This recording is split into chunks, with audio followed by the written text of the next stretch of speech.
안녕하세요, 보니님. 반갑습니다. 안녕하세요. 안녕하세요. 저희 보니 레터로 만났네요. 네. 왜 이렇게 버벅버벅하지? 반가워요. 반갑습니다. 사전에 수다를 좀 떨었더니 입이 풀린 줄 알았는데 다시.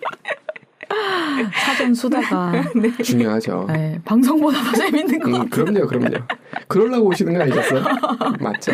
맞아요. 네. 아, 너무 웃기다. 네, 오늘은 무슨 얘기를 할까? 네. 네. 보니 레터에서 제가 좀 책에 관련된 이야기를 한번 해볼까 하는데요. 네.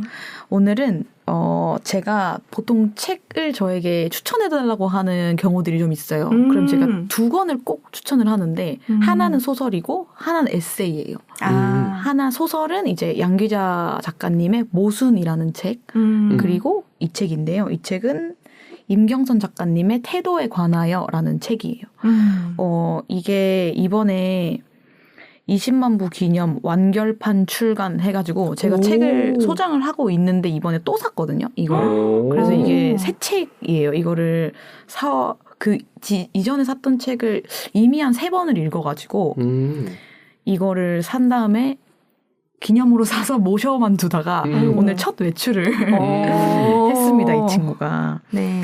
그래서 제가 이 책을 가져온 이유는 제가 이거를 한 20대 한 중반? 후반쯤에 읽었는데 그때 엄청 좀 충격받았어요. 이렇게 자기 가치관을 명확하게 글로 쓸 수가 있구나. 뭘 좋아하고 뭘 중요하게 생각하는지에 대해서 자기 이야기를 경험을 잘 섞어서 이렇게 멋지게 완벽한 문장으로 만들 수 있구나를 좀 느꼈던 것 같아요. 그리고 굉장히 좀 그 당시에 느꼈을 때는 좀 되게 진취적인 느낌이었거든요. 뭔가 신여성 이런 느낌이었는데 몇 년 지나고 나서 또 읽었을 때는 또 세상도 바뀌어 있고 제 가치관도 바뀌어 있고 그런데도 와 멋지다 이렇게 느껴졌었단 말이에요. 그게 한 3, 4년 전에 한 번 더 읽고 작년에 제 남동생이랑 같이 또 이 책을 한번 읽었었어요. 네. 근데 그때마다 저도 조금씩 변하지만 되게 좋은 책이다라는 생각에 변함이 없었거든요. 그래서 뭔가 이 책을 좀 같이 얘기 나눌 수 있으면 좋겠다라는 생각이 들었어요. 이 책을 혹시 접하신 적이 있으실까요? 지금요. 저는 그때 한번 말씀하신 적이 있어요. 우리 수다 떨 때. 네, 그래서 맞아요. 제가 도서관에서 한번 빌려서 봤었어요. 네.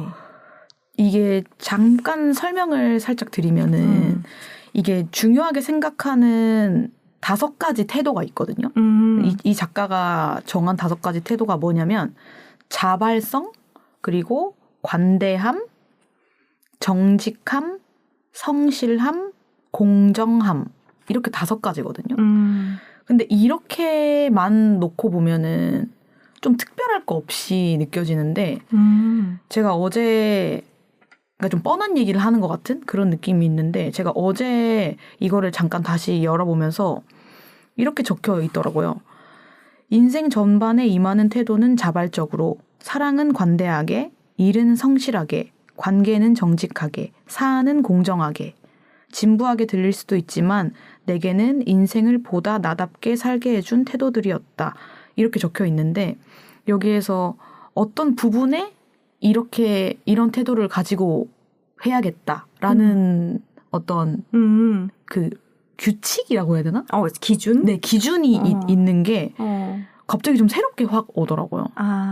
뭔가 정직함 이렇게 하다 보면은 모든 것들에게 다 정직해야 된다고 생각하면 좀 숨막히잖아요. 맞아. 네. 그래서 저도 처음에 이 책을 막 소개하고 할 때 좀 숨막히려나? 이런 생각을 했었거든요. 내가 태도를 딱 규정해 놓으면 내가 삶을 살아갈 때 내가 했던 말은 지켜야 되고 이러니까 만약에 그렇게 느껴지면 어떡하지? 이렇게 생각했는데 이 문장을 딱 발견하고 나니까 그래서 더 좋게 와닿았을 수도 있겠다. 좀 이런 생각들을 한 것 같아요. 여기에서는 관계에서 정직하다라는 표현을 쓰거든요. 그리고 그 관대함은 또 사랑에 있어요. 조금 새롭게 느껴지더라고요. 그래서 이런 책들을 통해서 나는 어떤 태도를 좀 더 내 인생에서 이렇게 좋게 여기고 있나 하는 생각들을 좀 하게 됐어가지고 좀 이런 얘기들을 나누면 어떨까라는 네. 생각으로 이 책을 좀 가지고 오게 됐습니다. 네. 지금 작가님이 얘기했던 그 부분이 제일 중요한 포인트인 것 같아요. 말씀을 본인님이 하셨거든요. 모든 부분에서 정직해야 된다도 아니고 모든 것을 사랑해라 이런 뜻이 아니라는 거. 사람을 대할 때도 그런 게 있잖아. 내가 위로를 받고 싶어. 그럴 때 누구한테 가야 되고 내가 예를 들어 경제적 조언을 받고 싶어. 이게 다르잖아요. 맞아요. 근데 이걸 저희는 혼란스럽게 사용하는 경우가 있어요. 의사 선생님한테 가서 무슨 상담을 해야 되나요? 내과 의사야, 감기, 네. 뭐 이런 거 물어봐야 되잖아요. 근데 거기 가서 정신과 상담을 한다면 이런 거죠. 세무사를 만나러 가가지고 나 어디 아픈데라고 묻는 이런 상황이 은근히 많다는 거예요. 그러니까 사람한테 기대도 이상하게 하고 모든 걸 다 해줄 거란 기대도 하고. 이 이야기와 연결해서 저는 예전에 제가 좀 잘못 설정했던 게 그러니까 인생을 모든 걸 아우르는 멘토를 만나고 싶다라는 기대를 갖고 있었어요. 그래서 되게 이상적인 사람인 거죠. 그런 사람은 없고 신밖에 없더라고요. 그래서 이 멘토라는 어떤 것도 내가 그 사람이 멘토라고 생각했는데 관계가 좀 가까워지고 나면 어떨 때는 어떤 부분에 실망할 수도 있고 이런 부분은 괜찮지만 저 부분은 나랑 안 맞을 수도 있고 이런 걸 이제 발견하면서 모든 분야에서 그걸 아우르는 완벽한 사람이 있는 게 아니라 내가 어떤 부분에 대해서 배우고 싶으면 그곳에서 나의 방향성이 되는 그 모습을 잡고 또 이거에서는 다른 사람의 것을 갖고 와서 잡고 이렇게 해도 되는 거구나를 이제 굉장히 이후에 깨닫게 됐어요. 네. 그러고 나니까 조금 편하더라고요. 안 그럴 때는 무작정 따라가다 실망한 적이 너무 많아가지고.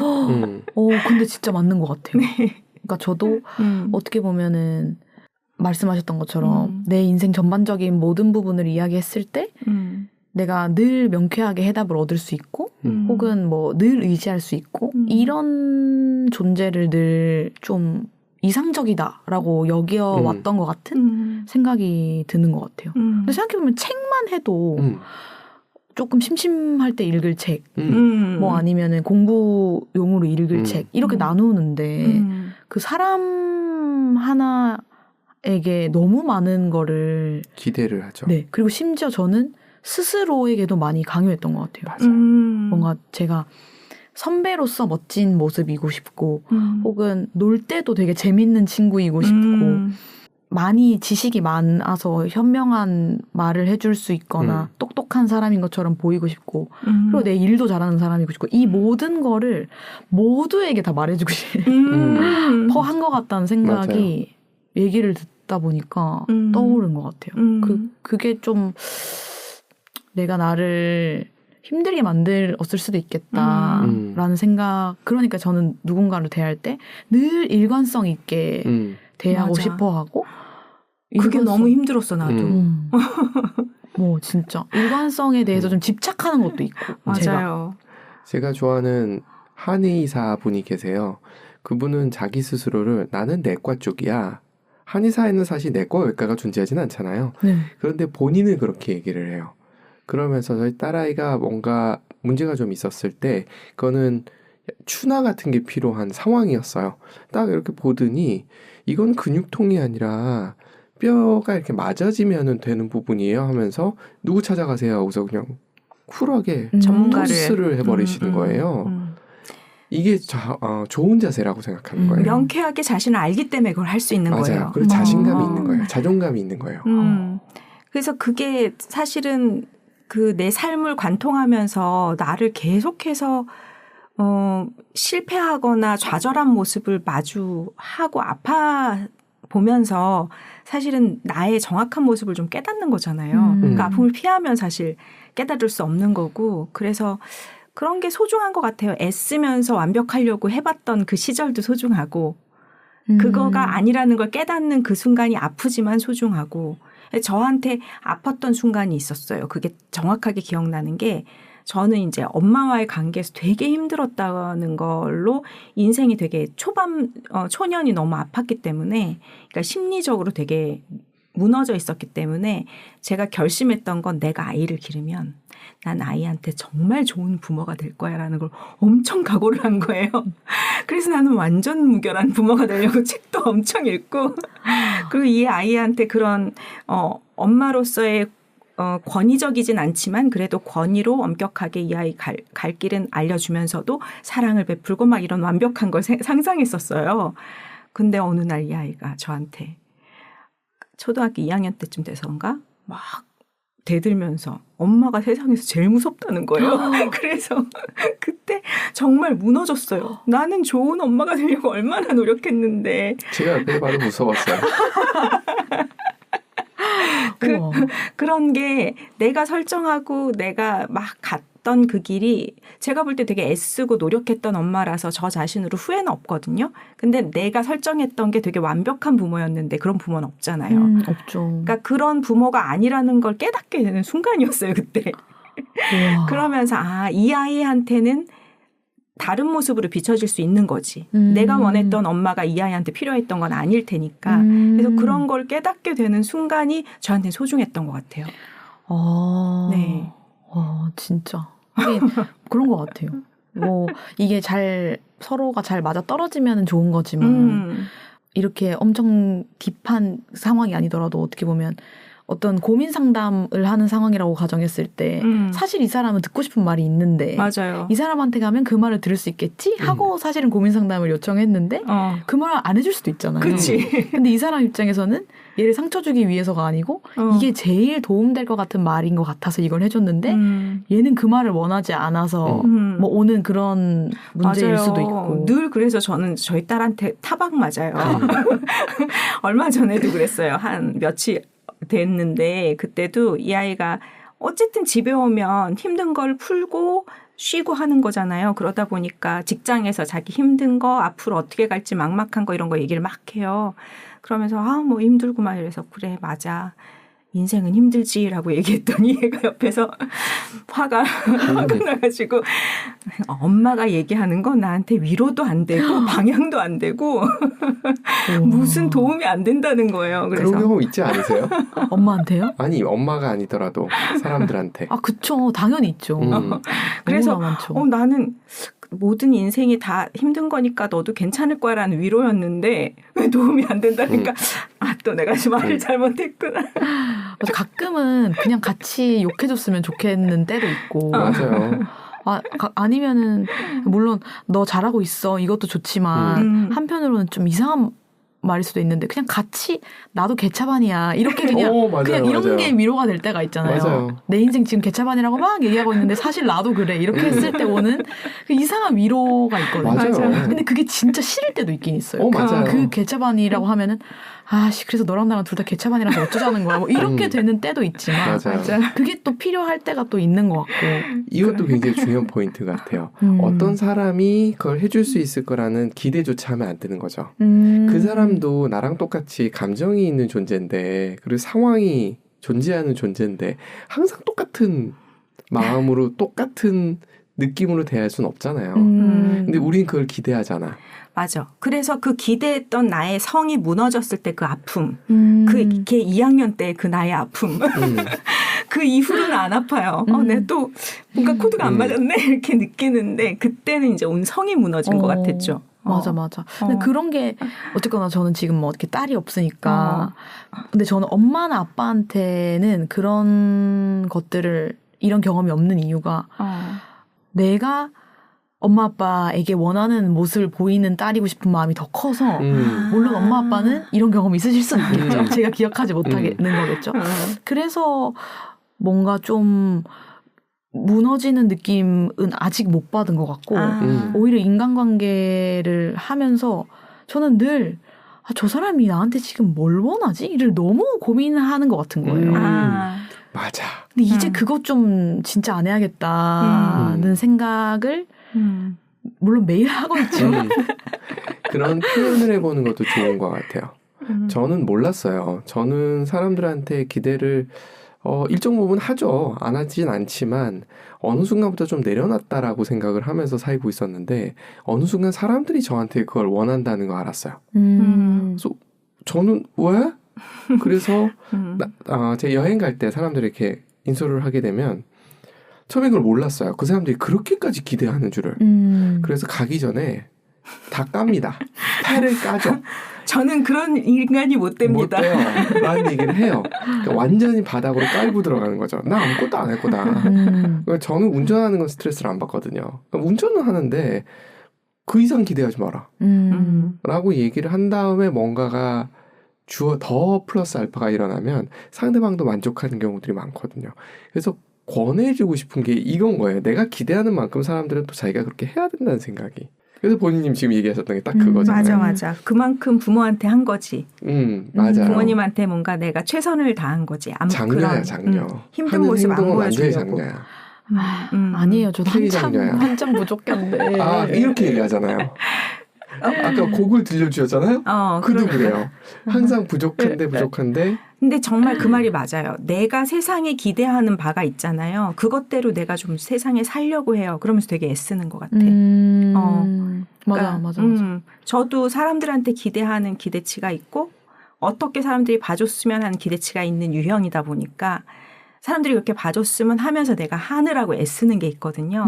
지금은 그걸 좀 많이 내려놔서 좀 편해졌지만 어쨌든 그게 내가 세상을 바라보는 틀이라는 게 각자가 있고 그 틀대로 난 대상도 바라보고 세상도 바라보고 근데 그 내 틀에 맞는 사람은 극소수고 또 나의 기분 따라 그 틀이 또 달라지니까 그러니까 정말 거기에 맞는 건 되게 힘들다. 맞아요. 제가 딱 어제 자기 전에 글 하나 쓰고 잔 거 중에 하나가 딱 이런 스레드에 글을 쓰는데 제가 너무 감성적인데요 이거?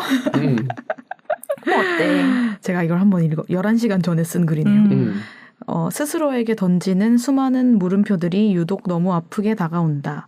우연히 잊고 지냈던 과거의 글들을 꺼내어 읽어보았다. 매일같이 나에게 던지던 질문들이 순간 부끄럽고 미안하게 느껴졌다.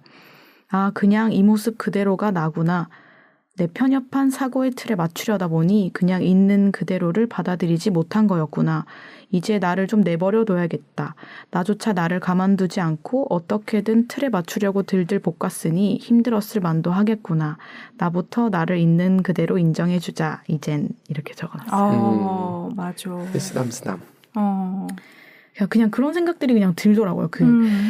그 특히나 한국 사회에서 요구되는 그 나이가 이 정도 나이가 되면 이거 있어야지. 막 뭐 직장인 몇 년 차면 뭐 이 정도 차는 끌어야지. 뭐 이런 것들 있잖아요. 맞아.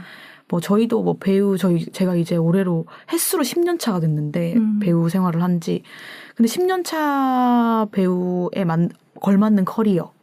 뭐 실제로 그런 게 많아요. 뭐 어떤 배우 한 명을 해놓고 이 사람이 해마다 한 작품도 쉬지 않고 소처럼 일했다. 이렇게 하면서 작품을 막 나열해두는 그런 것들이 또 간혹 있거든요. 그럼 인스타에서 막 보면서 진짜 열심히 했구나, 이 배우가. 근데 굉장히 이분도 그 최수빈이라는 배우였는데. 오스트로분인데. 네, 그 이분 최근에 지금 거신 전하는이라고 유연석이랑 같이 촬영한 거 있거든요. 그리고 엄청 저는 되게 유명한 배우라고 생각하는데 막 댓글에는 그래서 제가 누군데? 막 이런 사람들도 있고. 근데 실제로 연기도 잘하고 예쁘고 이렇게 좋은 소속사에 있기도 하고 유명한 작품도 되게 많이 했고 늘 주인공이었던 분이거든요. 근데 그런 거 보면서 아, 나는 10년 차인데 내 커리어는 이거밖에 안 되네 하는 것도 느끼고 아무튼 나이에서 충족되어지는 것들 그러니까 채워져야 된다고 규정하는 것들이 있잖아요.